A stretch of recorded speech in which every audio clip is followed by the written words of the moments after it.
लीजिए प्रस्तुत है महान कहानीकार मुंशी प्रेमचंद जी की विशेष कहानियों की श्रृंखला में एक और प्रसिद्ध कहानी मुक्तिधन। तो लीजिए प्रारंभ करते हैं कहानी।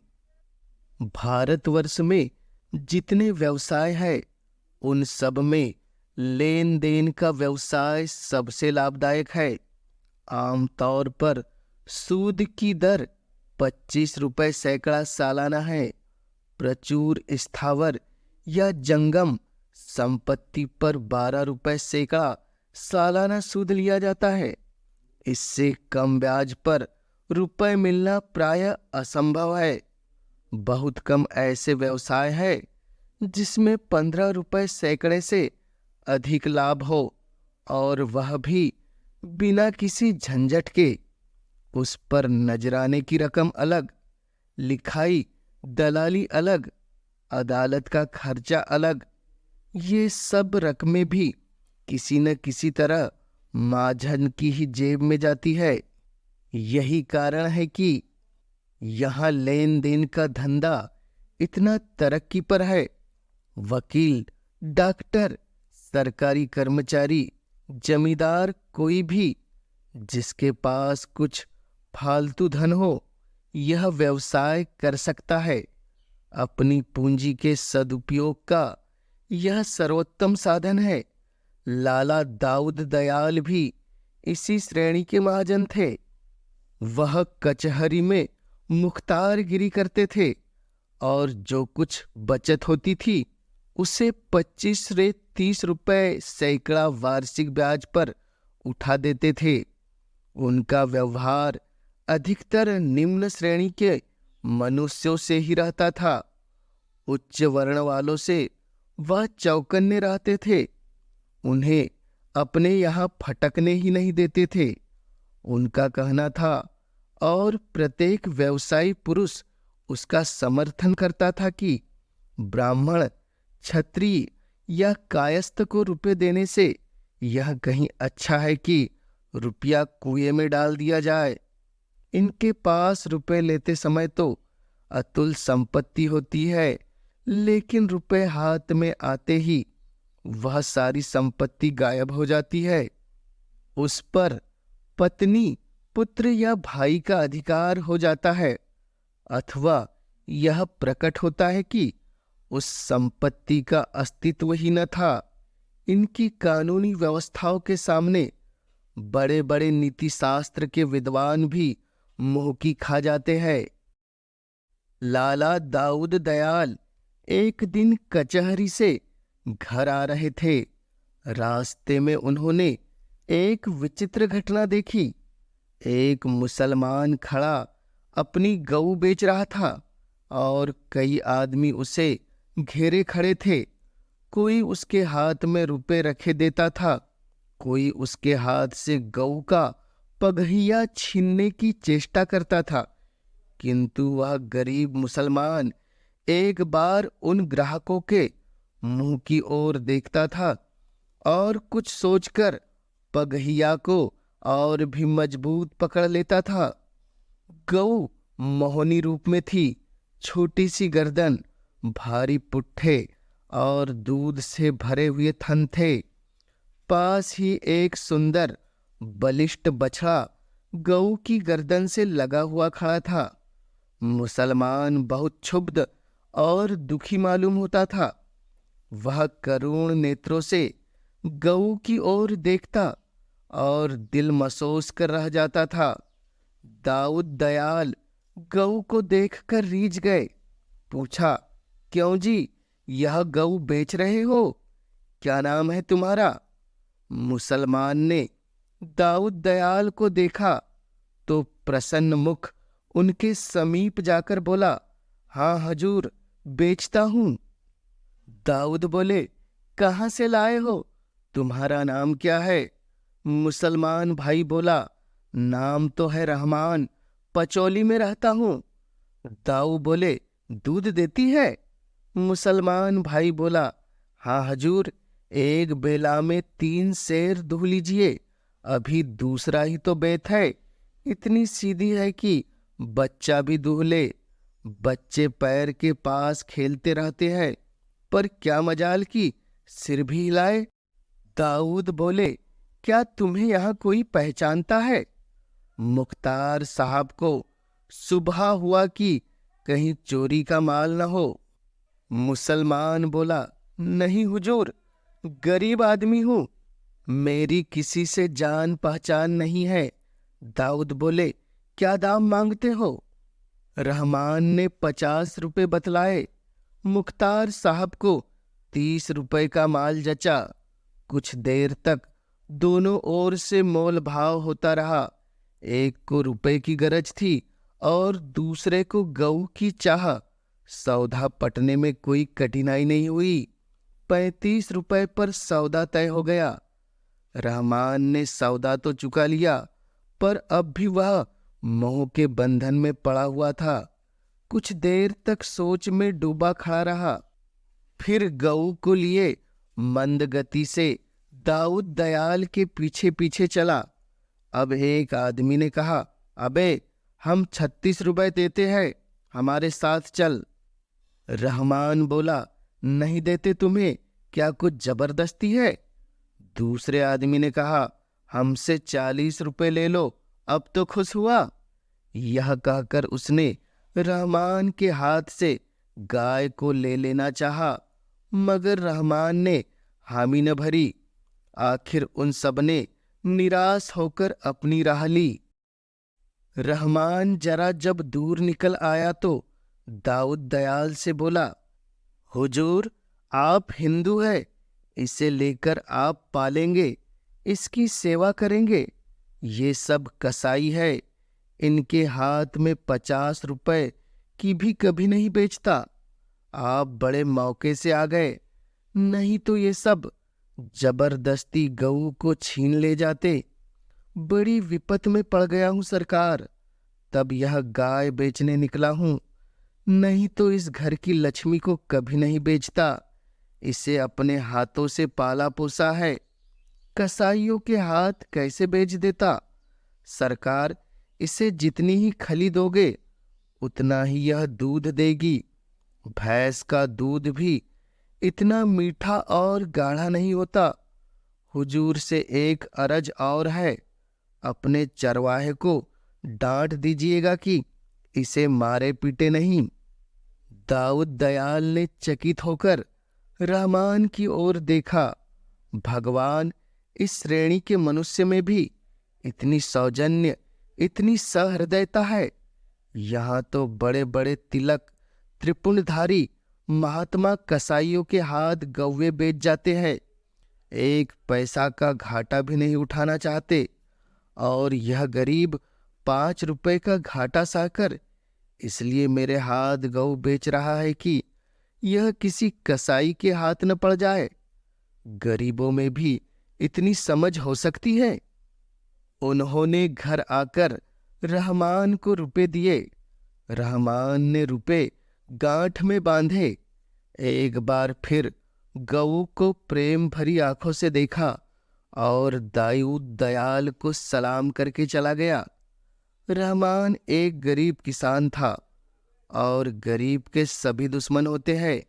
जमींदार ने इजाफा लगान का दावा दायर किया था। उसी की जवाबदेही करने के लिए रुपयों की जरूरत थी। घर में बैलों के सिवा और कोई संपत्ति नहीं थी। वह इस गऊ को प्राणों से भी प्रिय समझता था, पर रुपयों की कोई तरबीद न हो सकी तो विवश होकर गाय बेच। पचौली में मुसलमान के कई घर थे। अब की कई साल के बाद हज का रास्ता खुला था। पाश्चात्य महासमर के दिनों में राह बंद थी।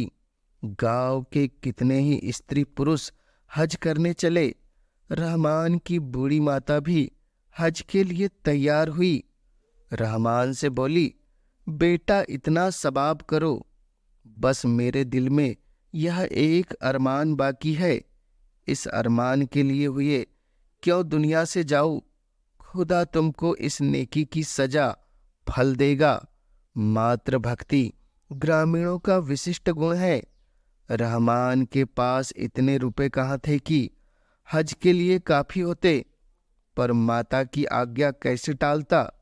सोचने लगा, किसी से उधार ले लूं, कुछ अब की ऊख पैर पर दे दूंगा, कुछ अगले साल चुका दूंगा। अल्लाह के फजल से ऊख ऐसी हुई है कि कभी न हुई थी।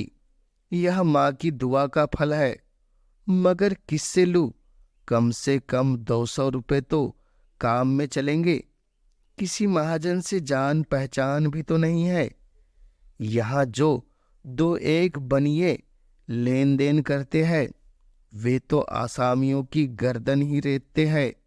चलूं लाला दाऊद दयाल के पास, इन सब से तो वही अच्छे हैं।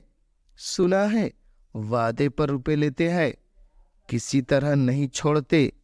लोनी चाहे दीवार की छोड़ दे, दीमक चाहे लकड़ी को छोड़ दे, पर वादे पर रुपए न मिले तो आसामियों को कभी नहीं छोड़ते। बात पीछे करते हैं, नालिश पहले। हाँ, इतना है कि आसामियों की आंख में धूल नहीं झोंकते। हिसाब किताब साफ रखते हैं। कई दिन वह इसी सोच विचार में पड़ा रहा कि उनके पास जाऊं या न जाऊं। अगर कहीं वादे पर रुपए न पहुंचे तो बिना नालिश किए न मानेंगे।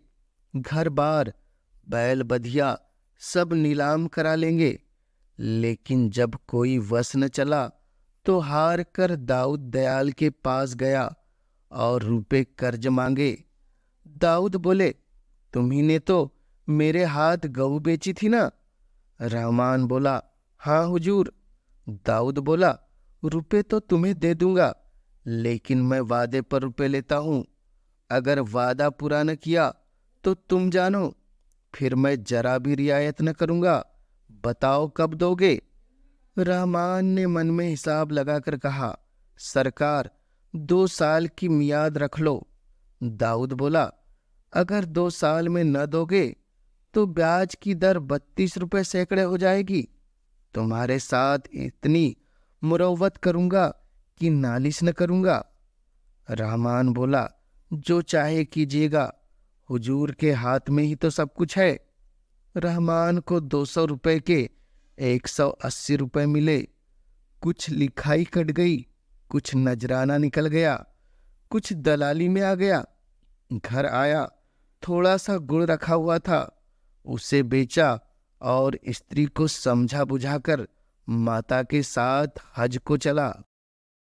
मियाद गुजर जाने पर लाला दाऊद दयाल ने तकाजा किया। एक आदमी रहमान के घर भेजकर उसे बुलाया और कठोर स्वर से बोला, क्या अभी 2 साल नहीं पूरे हुए? लाओ रुपए कहाँ है? रहमान ने बड़े दीन भाव से कहा, हुजूर बड़ी गर्दिश में हूं। अम्मा जब से हज करके आई है तभी से बीमार पड़ी हुई है। रात दिन इन्हीं की दवा दारू में दौड़ते गुजरता है। जब तक जीती है हुजूर कुछ सेवा कर लूं। पेट का धंधा तो जिंदगी भर लगा रहेगा।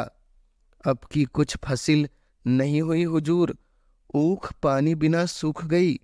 सन खेत में पड़े पड़े सूख गया, धोने की मोहलत न मिली। रबी के लिए खेत जोत न सका, परती पड़े हुए है। अल्लाह ही जानता है किस मुसीबत से दिन कट रहे हैं। हुजूर के रुपए कौड़ी कौड़ी अदा करूंगा, साल भर की और मोहलत दीजिए। अम्मा अच्छी हुई और मेरे सिर से बला टली।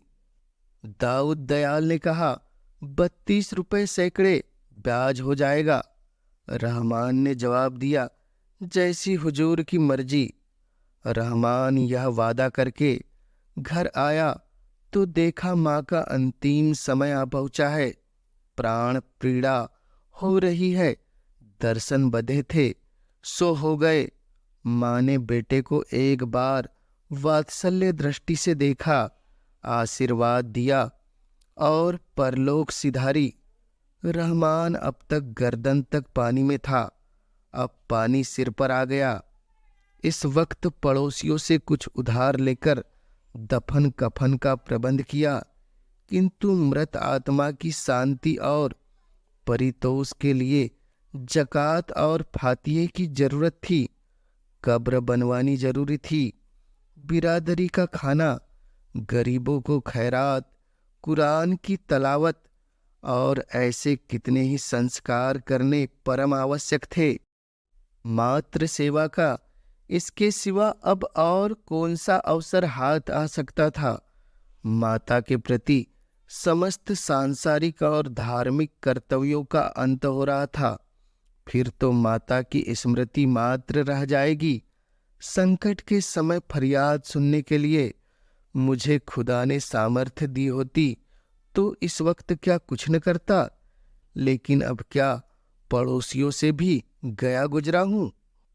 उसने सोचना शुरू किया, रुपए लाऊं कहाँ से? अब तो लाला दाऊद दयाल भी न देंगे। एक बार उनके पास जाकर देखूं तो सही, कौन जाने मेरी विपत्ति का हाल सुनकर उन्हें दया आ जाए। बड़े आदमी है, कृपा दृष्टि हो गई तो 100-200 रुपए कौन सी बड़ी बात है। इस भांति मन में सोच विचार करता हुआ वह लाला दाऊद दयाल के पास चला। रास्ते में एक एक कदम मुश्किल से उठता था। कौन सा मुंह लेकर जाऊं? अभी 3 ही तो दिन हुए हैं। साल भर में पिछले रुपए अदा करने का वादा करके आया हूं। अब 200 रुपए और मांगूंगा तो वह क्या कहेंगे? मैं ही उनकी जगह पर होता तो कभी न देता। उन्हें जरूर संदेह होगा कि यह आदमी नियत का बुरा है। कहीं दुत्कार दिया, घुड़कियां दी तो पूछे, तेरे पास ऐसी कौन सी बड़ी जायदाद है जिस पर रुपए की थैली दे दूं? तो क्या जवाब दूंगा? जो कुछ जायदाद है वह यही दोनों हाथ है, उसके सिवा यह क्या है? घर को कोई सेंध भी न पूछेगा। खेत है तो जमींदार के, उन पर अपना कोई काबू नहीं। बेकार जा रहा हूं, वहां धक्के खाकर निकलना पड़ेगा। रही सही आबरू भी मिट्टी में मिल जाएगी। परंतु इस निराशाजनक शंकाओं के होने पर भी वह धीरे धीरे आगे बढ़ा चला जाता था, जैसे कोई अनाथ विधवा थाने फरियाद करने जा रही हो। लाला दाऊद दयाल कचहरी से आकर अपने स्वभाव के अनुसार नौकरों पर बिगड़ रहे थे। द्वार पर पानी क्यों नहीं छिड़का? बरामदे में कुर्सियां क्यों नहीं निकाल के रखी? इतने में रहमान जाकर सामने खड़ा हो गया। लाला साहब झल्लाए तो बैठे थे, रुष्ट होकर बोले, तुम क्या करने आए हो जी? क्यों मेरे पीछे पड़े हो? मुझे इस वक्त बातचीत करने की फुर्सत नहीं है। रहमान कुछ न बोल सका। यह डांट सुनकर इतना हताश हुआ कि उल्टे पैर लौट पड़ा। हुई न कोई बात, यही सुनने तो मैं आया था। मेरी अकल पर पत्थर पड़ गए थे। दाऊद दयाल को कुछ दया आ गई। जब रहमान बरामदे के नीचे उतर गया तो बुलाया। जरा नर्म होकर बोले, कैसे आए थे जी? क्या कुछ काम था? रहमान बोला, नहीं सरकार, यूं ही सलाम करने चला आया था। दाऊद बोले, एक कहावत है, सलामे रोस्ताई बेगरज नेस्त। किसान बिना मतलब के सलाम नहीं करता। क्या मतलब है कहो? रहमान फूट फूट कर रोने लगा। दाऊद दयाल ने अटकल से समझ लिया उसकी माँ मर गई। पूछा, क्यों रहमान, तुम्हारी माँ सिधार तो नहीं गई? रहमान बोला, हाँ हुजूर, आज 3रा दिन है। दाऊद बोले, रोना, रोने से क्या फायदा? सब्र करो, ईश्वर को जो मंजूर था वही हुआ। ऐसी मौत पर गम न करना चाहिए। तुम्हारे हाथों उनकी मिट्टी ठिकाने लग गई।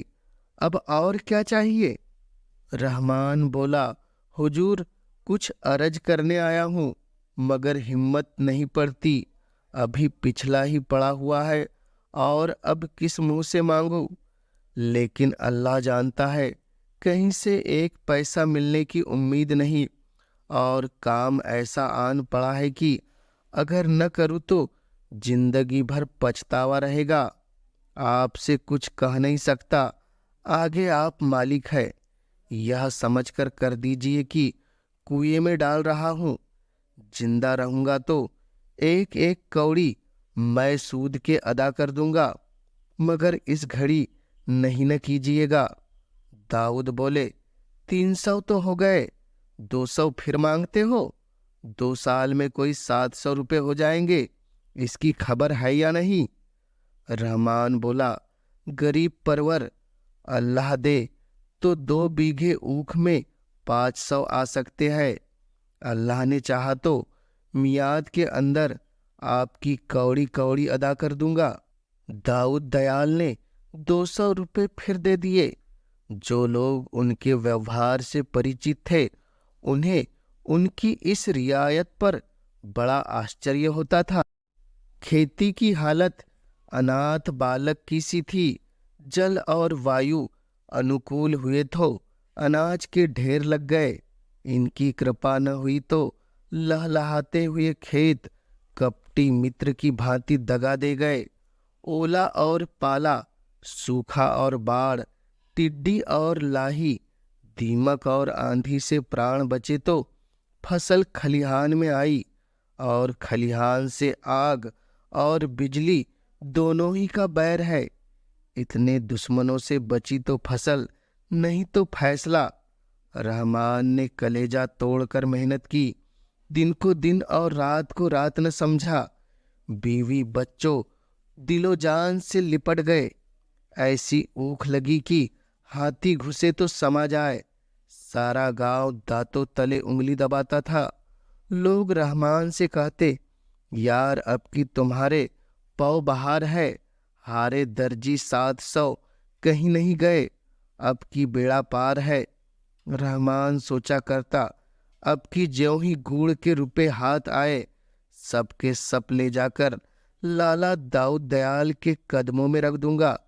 अगर वह उसमें से खुद 2-4 रुपए निकाल कर देंगे तो ले लूंगा, नहीं तो अब की साल और चुनी चौकर खाकर काट दूंगा।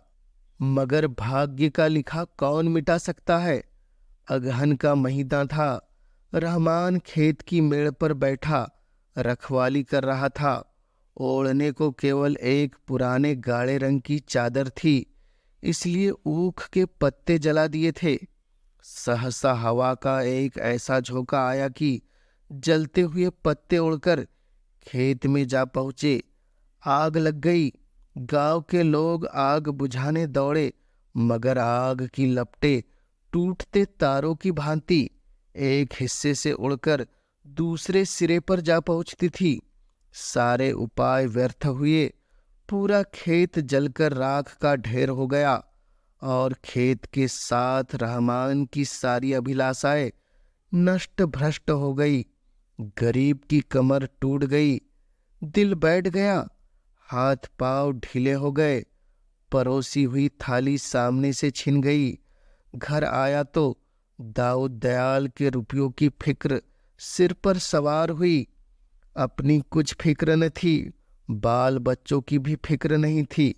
भूखों मरना और नंगे रहना तो किसान का काम ही है। फिक्र थी तो कर्ज की। दूसरा साल बीत रहा है। 2-4 दिन में लाला दाऊद दयाल का आदमी आता होगा। उसे कौन मुंह दिखाऊंगा? चलकर उन्हीं से चिरौंजी करूं कि साल भर की मोहलत और दीजिए। लेकिन साल भर में तो 700 के 900 हो जाएंगे। कहीं नालिश कर दी तो 1000 ही समझो। साल भर में ऐसी क्या बरस जाएगी। बेचारे कितने भले आदमी है, 200 रुपये उठाकर दे दिया। खेद भी तो ऐसे नहीं कि बैरिहन करके आबरू बचाऊं। बैल भी ऐसे कौन से तैयार है कि 200-400 मिल जाए। आधे भी तो नहीं रहे। अब इज्जत खुदा के हाथ है। मैं तो अपनी सी करके देख चुका हूं। सुबह का वक्त था। वह अपने खेत की मेड़ पर खड़ा अपनी तबाही का दृश्य देख रहा था। देखा, दाऊद दयाल का चपरासी कंधे पर लठ रखे चला आ रहा है। प्राण सूख गए। खुदा अब तू ही इस मुश्किल को आसान कर, कहीं आते ही आते गालियां न देने लगे। या अल्लाह कहाँ छिप जाऊं। चपरासी ने समीप आकर कहा, रुपए लेकर देना नहीं चाहते? मियाद कल गुजर गई, जानते हो ना सरकार की। एक दिन की भी देर हुई तो उन्होंने नालिश ठोकी, बेभाव की पड़ेगी। रहमान काँप उठा, बोला, यहाँ का हाल तो देख रहे हो ना। चपरासी बोला, यहाँ हाल हवाल सुनने का काम नहीं, ये चकमे किसी और को देना। 700 रुपये ले चलो और चुपके से गिनकर चले चलो। रहमान बोला, जमादार, सारी ऊख जल गई। अल्लाह जानता है, अब की कौड़ी कौड़ी बेबाक कर देता। चपरासी बोला, मैं यह कुछ नहीं जानता, तुम्हारी ऊख का किसी ने ठेका नहीं लिया। अभी चलो, सरकार बुला रहे हैं। यह कहकर चपरासी उसका हाथ पकड़कर घसीटता हुआ चला। गरीब को घर में जाकर पगड़ी बांधने का मौका न दिया। 5 कोस का रास्ता कट गया और रहमान ने एक बार भी सिर न उठाया। बस रह रह कर या अली मुश्किल कुछ उसके मुंह से निकल जाता था। उसे अब इस नाम का भरोसा था। यही जब हिम्मत को संभाले हुए था, नहीं तो शायद वह वहीं गिर पड़ता। वह नैराश्य की उस दशा को पहुंच गया था जब मनुष्य की चेतना नहीं, उपचेतना शासन करती है। दाऊद दयाल द्वार पर टहल रहे थे। रहमान जाकर उनके कदमों पर गिर पड़ा और बोला, खुदावंद, बड़ी विपत पड़ी हुई है, अल्लाह जानता है कहीं का नहीं रहा। दाऊद बोले, क्या सब ऊख जल गई? रहमान बोला, हुजूर सुन चुके हैं क्या? सरकार, जैसे किसी ने खेत में झाड़ू लगा दी हो। गांव के ऊपर ऊख लगी हुई थी। गरीब परवर, यह दैवी आफत न पड़ी होती तो और तो नहीं कह सकता, हुजूर से उरीन हो जाता। दाऊद बोले, अब क्या सलाह है, देते हो या नालिश कर दूं? रहमान बोला, हुजूर मालिक है, जो चाहे करे। मैं तो इतना ही जानता हूं कि हुजूर के रुपए सिर पर है और मुझे कौड़ी कौड़ी देनी है। अपनी सोची नहीं होती। 2 बार वादे किए, दोनों बार झूठा पड़ा। अब वादा न करूंगा। जब जो कुछ मिलेगा लाकर हुजूर के कदमों पर रख दूंगा। मेहनत मजूरी से पेट और तन काट कर जिस तरह हो सकेगा आपके रुपए भरूंगा। दाऊद दयाल ने मुस्कुराकर कहा, तुम्हारे मन में इस वक्त सबसे बड़ी कौन सी आरजू है? रहमान बोला, यही हुजूर की आपके रुपए अदा हो जाए। सच कहता हूँ हुजूर, अल्लाह जानता है। दाऊद बोला, अच्छा तो समझ लो कि मेरे रुपए अदा हो गए। रहमान बोला, अरे हुजूर, यह कैसे समझ लूं? यहाँ न दूंगा तो वहां तो देने पड़ेंगे। दाऊद बोला, नहीं रहमान, अब इसकी फिक्र मत करो, मैं तुम्हें आजमाता था। रहमान बोला, सरकार ऐसा न कहे, इतना बोझ सिर पर लेकर न मरूंगा। दाऊद बोला, कैसा बोझ जी? मेरा तुम्हारे ऊपर कुछ आता ही नहीं। अगर कुछ आता भी हो तो मैंने माफ कर दिया, यहाँ भी वहां भी। अब तुम मेरे 1 पैसे के भी देनदार नहीं हो। असल में मैंने तुमसे जो कर्ज लिया था वही अदा कर रहा हूं।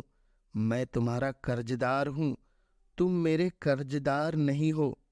तुम्हारी गऊ अब तक मेरे पास है। उसने मुझे कम से कम 800 रुपये का दूध दिया है। 2 बछड़े नफे में अलग। अगर तुमने यह गऊ कसाईयों को दे दी होती तो मुझे इतना फायदा क्यों कर होता?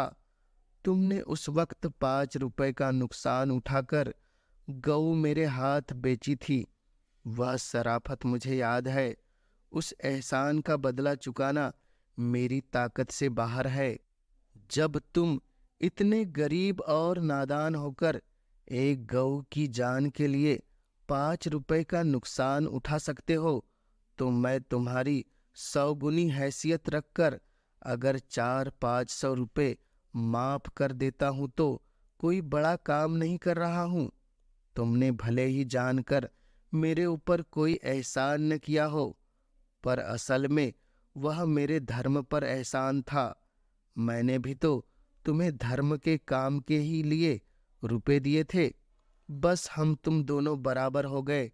तुम्हारे दोनों बछड़े मेरे यहाँ है, जी चाहे तो लेते जाओ, तुम्हारी खेती में काम आएंगे। तुम सच्चे और शरीफ आदमी हो, मैं तुम्हारी मदद करने को हमेशा तैयार रहूंगा। इस वक्त भी तुम्हें रुपयों की जरूरत हो तो जितने चाहो ले जा सकते हो। रहमान को ऐसा मालूम हुआ कि उसके सामने कोई फरिश्ता बैठा हुआ है। मनुष्य उदार हो तो फरिश्ता है और नीच हो तो शैतान। ये दोनों मानवीय वृत्तियों के ही नाम है। रहमान के मुंह से धन्यवाद के शब्द भी न निकल सके। बड़ी मुश्किल से आंसुओं को रोककर बोला, हुजूर को इस नेकी का बदला खुदा देगा। मैं तो आज से अपने को आपका गुलाम ही समझूंगा। दाऊद बोले, नहीं जी, तुम मेरे दोस्त हो। रहमान बोला, नहीं हुजूर, गुलाम। दाऊद बोले, गुलाम छुटकारा पाने के लिए जो रुपए देता है उसे मुक्तिधन कहते हैं। तुम बहुत पहले मुक्तिधन अदा कर चुके, अब भूल कर भी यह शब्द मुंह से न निकालना।